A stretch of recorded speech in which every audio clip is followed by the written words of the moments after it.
Assalamualaikum warahmatullahi wabarakatuh. Perkenalkan, saya Siti Humairah, NPM 1913023 dari Prodi Pendidikan Kimia kelas 4A. Di sini saya akan menampilkan video pembelajaran guna untuk memenuhi tugas ujian akhir praktikum mata kuliah pembelajaran berbasis TIK. Selamat menyaksikan. Baiklah, langsung kita mulai. Pada pembelajaran hari ini kita menggunakan salah satu software untuk menunjang kelas online kita, yaitu dengan menggunakan kursus dari Moodlenesia.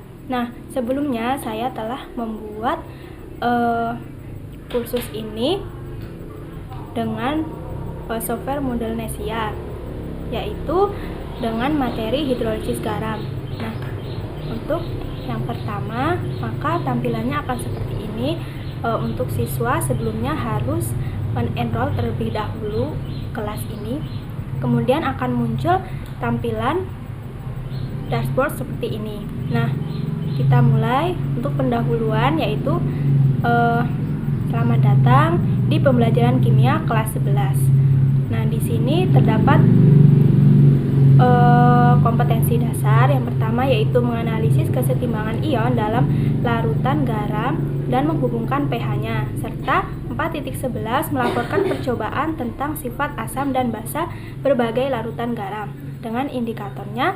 Yang pertama yaitu menjelaskan sifat asam dan basa larutan garam, yang kedua menjelaskan jenis garam yang terhidrolisis, yang ketiga menentukan jenis garam yang terhidrolisis dalam melalui percobaan, yang keempat mengukur pH larutan garam yang terhidrolisis, yang kelima menghitung pH larutan garam yang terhidrolisis. Nah, kemudian setelah mempelajari materi ini, maka diharapkan siswa dapat yang pertama yaitu menjelaskan sifat larutan garam, yang kedua menjelaskan konsep hidrolisis, dan yang terakhir yaitu menghitung pH larutan.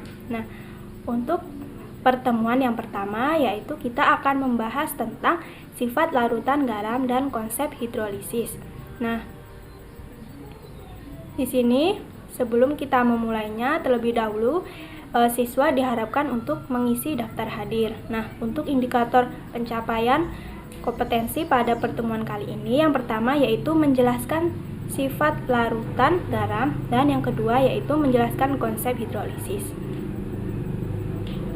Nah, di sini juga tersedia materi berupa PPT, kemudian ada video dari YouTube. Nah, di sini juga terdapat Scrum untuk materi hidrolisis garam. Kita klik.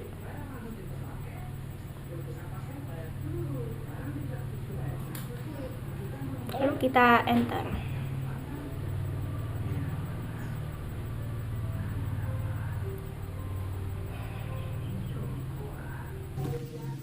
Nah, maka akan muncul seperti ini setelah kita mengeklik Scrum dari hidrolisis garam. Nah, kita mulai.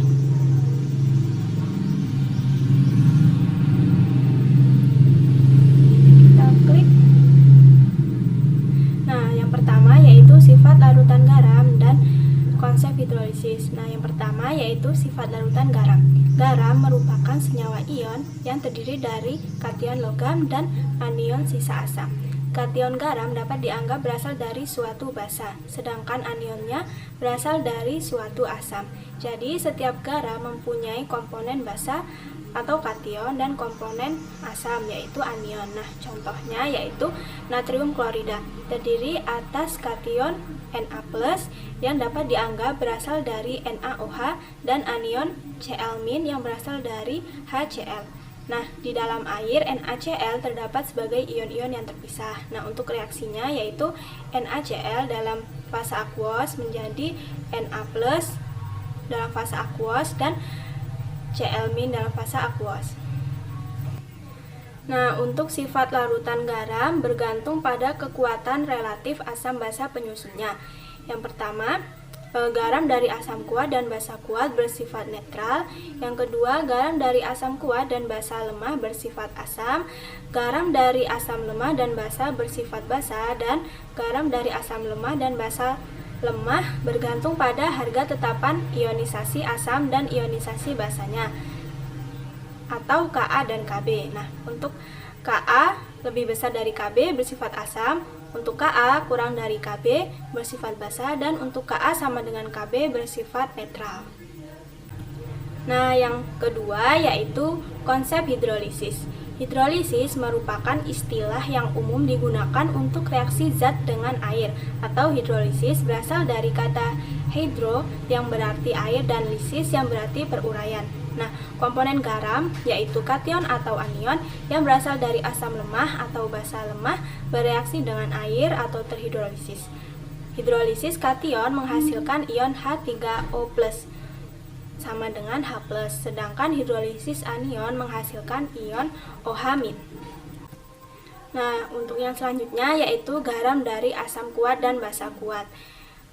Garam yang terbentuk dari asam kuat dan basa kuat tidak terhidrolisis. Nah, untuk contohnya yaitu natrium klorida terdiri dari kation Na+ dan anion Cl-. Baik ion Na+ maupun Cl- berasal dari elektrolit kuat sehingga keduanya tidak mengalami hidrolisis. Nah, reaksinya seperti yang tampak dalam layar. Untuk NaCl menjadi Na+ plus Cl-, dan untuk Na+ dilarutkan dalam air tidak ada reaksi, dan untuk Cl- dilarutkan dengan air tidak ada reaksi.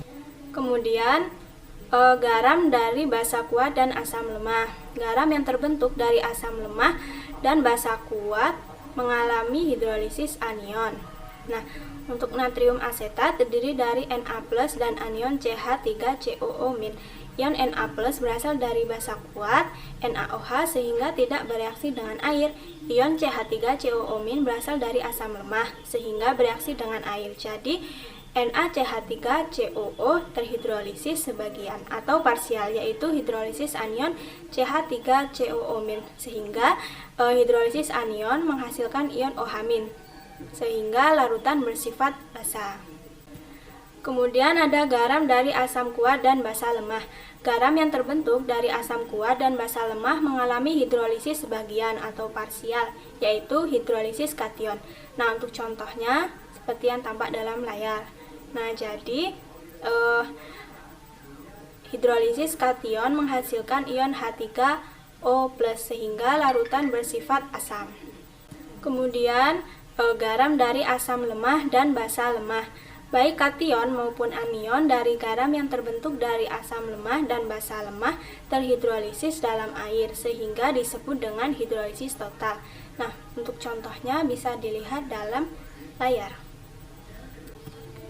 Nah, untuk yang pertemuan kedua yaitu menghitung pH larutan garam. Nah, pada pertemuan kali ini kita akan membahas tentang cara menghitung pH larutan garam. Nah, untuk indikator pencapaian kompetensinya yang pertama yaitu menghitung pH larutan garam dari asam kuat dan basa kuat. Yang kedua yaitu menghitung pH larutan garam dari basa kuat dan asam lemah.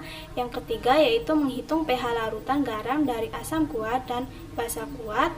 Yang keempat yaitu menghitung pH larutan garam dari asam lemah dan basa lemah. Nah, di sini kita klik untuk materi pertemuan yang kedua.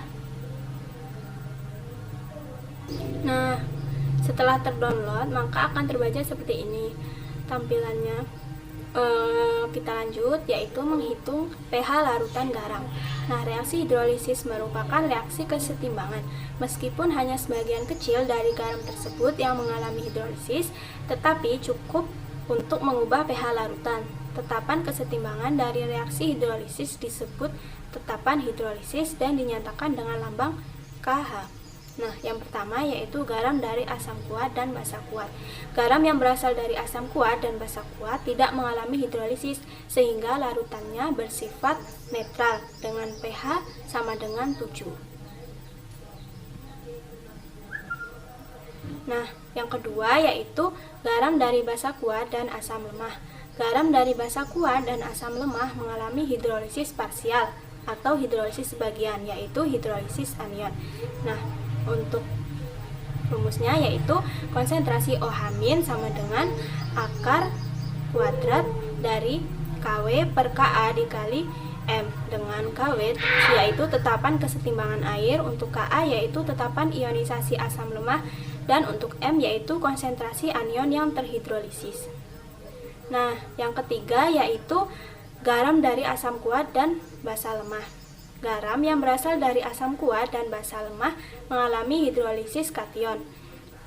Untuk rumusnya yaitu konsentrasi H+ sama dengan akar kuadrat dari KW per KB dikali M, dengan KW sama seperti yang tadi yaitu tetapan kesetimbangan air, KB tetapan ionisasi basa lemah pembentuk garam, dan M yaitu molaritas kation atau komponen garam yang mengalami hidrolisis. Nah, yang keempat yaitu garam dari asam lemah dan basa lemah. Garam yang berasal dari asam lemah dan basa lemah mengalami hidrolisis total atau kation dan anion mengalami hidrolisis. Adapun pH larutan secara kuantitatif sukar dikaitkan dengan harga Ka dan Kb maupun dengan konsentrasi garam. pH larutan yang tepat hanya dapat ditentukan melalui pengukuran pH larutan dapat diperkirakan dengan rumus yaitu konsentrasi H+ sama dengan akar kuadrat dari KW dikali Ka per Kb, dengan KH yaitu KW per Ka dikali Kb. Nah, untuk sifat larutan bergantung pada kekuatan relatif asam dan basa yang bersangkutan. Jika asam lebih lama daripada basa, yaitu Ka kurang dari Kb, maka anion akan terhidrolisis lebih banyak dan larutan akan bersifat basa. Jika basa lebih lemah daripada asam atau Kb kurang dari Ka, maka kation yang terhidrolisis lebih banyak dan larutan akan bersifat asam. Sedangkan jika asam sama lemahnya dengan basa atau Kb sama dengan Ka, maka larutan akan bersifat netral. Nah, untuk pertemuan yang selanjutnya atau yang ketiga yaitu kita mengadakan kuis.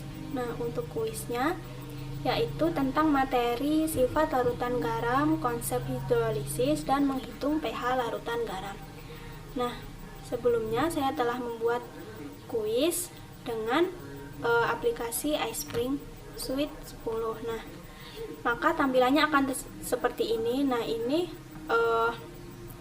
untuk kuis hidrolisis garam. Nah, kita buat namanya, kemudian kelas, dan email.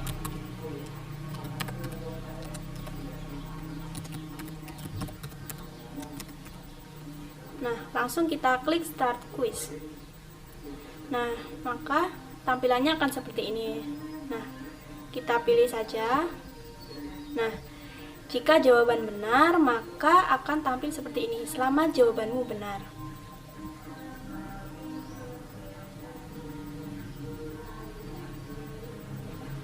Nah, jika jawaban kita salah, maka akan tampil seperti ini.